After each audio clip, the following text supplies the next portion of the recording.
Bonjour à tous et bienvenue à vous à ce point de l'actualité. Le chef de la diplomatie algérien saluait hier la visite de son homologue bahreïni en Algérie dans le cadre de l'année de la concertation et de la coordination qui doit être valorisée et mise en œuvre, en particulier à la lumière des échéances et des rendez-vous importants attendus par les deux pays dans les jours à venir. Selon Ahmed Attaf dira aussi que le sommet de Manama intervient dans un contexte extrêmement sensible, complexe et dangereux pour notre nation arabe en général et pour notre cause centrale, la cause palestinienne en particulier. Pour le ministre algérien des Affaires étrangères, je cite, « L'Algérie est profondément convaincue que cette cause traverse aujourd'hui la phase la plus difficile et la plus critique de son histoire, à la lumière de l'agression sioniste permanente contre les Palestiniens dans la bande de Gaza et le reste des territoires occupés,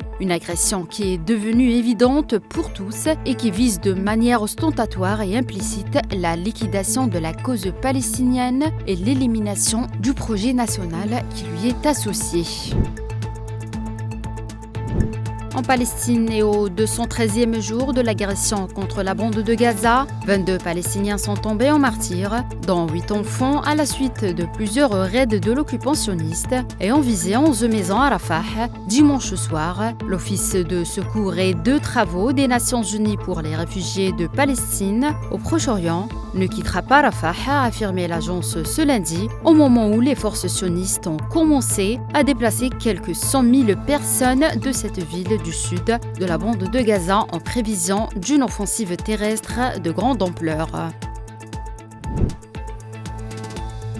Le syndicat des journalistes palestiniens a condamné hier la décision de l'entité sioniste de fermer le bureau de la chaîne Al Jazeera, la considérant comme une confirmation de l'intention de poursuivre le génocide contre le peuple palestinien sans témoins et sans documentation. Jour de vote au Tchad, des millions de Tchadiens se sont dirigés tôt ce lundi aux urnes pour élire un nouveau président, à savoir l'ancien Premier ministre Succès Masra, ou réélire l'actuel président de la transition Mohamed Idriss Déby Itno, les deux candidats les plus en vue parmi les 10 candidats qui sont en lice pour le poste suprême du pays. Le premier tour de l'élection présidentielle qui mettra fin à la transition qui dure depuis le 20 avril 2021, date du décès d'Idriss Déby Itno, père de Mohamed, a noté que c'est le premier scrutin présidentiel au Sahel depuis la vague des changements anticonstitutionnels. Dans l'actualité internationale également, le président chinois Xi Jinping a plaidé ce lundi à Paris pour que son pays et l'Union européenne renforcent leur coordination stratégique et demeurent des partenaires sur fond de multiples différends du commerce aux droits humains. En tant que de puissances mondiales importantes, la Chine et l'Union européenne doivent demeurer des partenaires, poursuivre le dialogue et la coopération, approfondir la communication stratégique, renforcer la confiance mutuelle, consolider leur consensus et progresser à une coordination stratégique, a déclaré Xi lors de la rencontre trilatérale à l'Élysée avec son homologue français Emmanuel Macron et la présidente de la Commission européenne Ursula von der Leyen.